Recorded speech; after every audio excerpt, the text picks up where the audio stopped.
call the cathedral. I'm being very careful here because, of course, it isn't really a cathedral. It's just a church. You know why?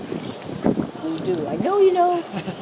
Cathedral has to be the seat of a bishop. It's the seat of a bishop. And if you ask this question, people say, well, is it the biggest church in town? That doesn't make it a cathedral. You have to have a bishop. And our bishop left in 1535, and we haven't seen her since. So we call it that out of tradition and respect and all that. We have other big churches. Something, as you drive around, you might may have come past the railroad station where there is a church which is pretty big, like this. It's neo-Gothic. It was only built in the 1860s and has no steeple on it. It is a Catholic church which was allowed to be built after tolerance came in. It's right next to our hotel. Yeah. Corner of it. Yeah. Well, you're right next to it, right opposite. Right. Yeah. Okay, that is a Catholic church, which was the first one built.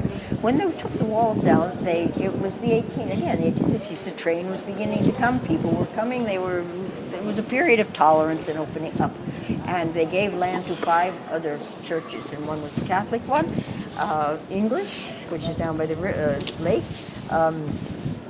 Jewish synagogue, Freemasons temple, and Russian Orthodox. So they are all kind of around where the walls used to be.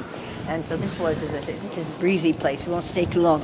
But I just want to say from the outside, you are looking at 3 periods of architecture.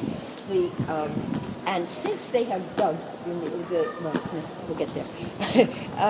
It's is the 4th edifice on the same foundations, which we really just learned since the 1980s.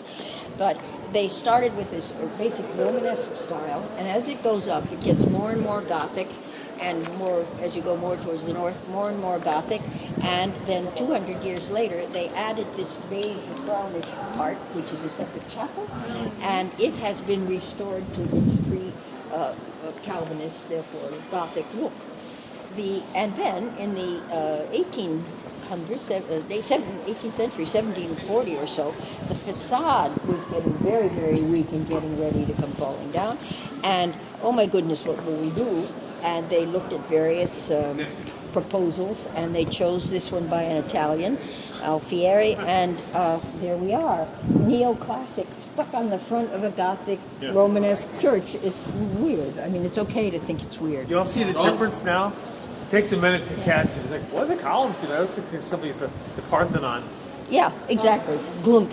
Well, but this was the period. Think of Washington, D.C., or Paris, or certain St. Paul's Cathedral in London, and so on. This was the period. If you want to give importance to anything, gravitas, you put columns and staircases, and it gives it grandeur. The fact that it looks like a public library or a courthouse is not that you can speak. Anyway, but a lot has changed then. As I was saying, in the 1980s, they needed to do another restoration because this time it was the foundations were trembling. This is not a good thing for a church.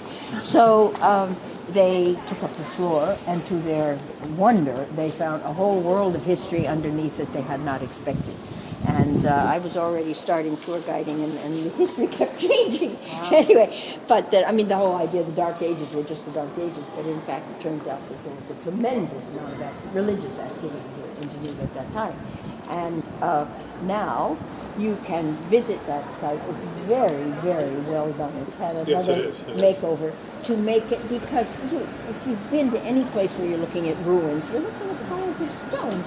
And you think, how do they know that this used to be this? And I still can't totally answer that, but they work on a hunch, and you can date the stone and the wood. So anyway, it's been laid out and coded so you know which period you're looking at, because they did discover that it's the 4th building on the same site. And therefore you go back to the Roman Basilica and you work your way up through various fires and earthquakes to this. What time's that close? That is something to check. Normally in the summer it's 6. At this time of year it might be 5. So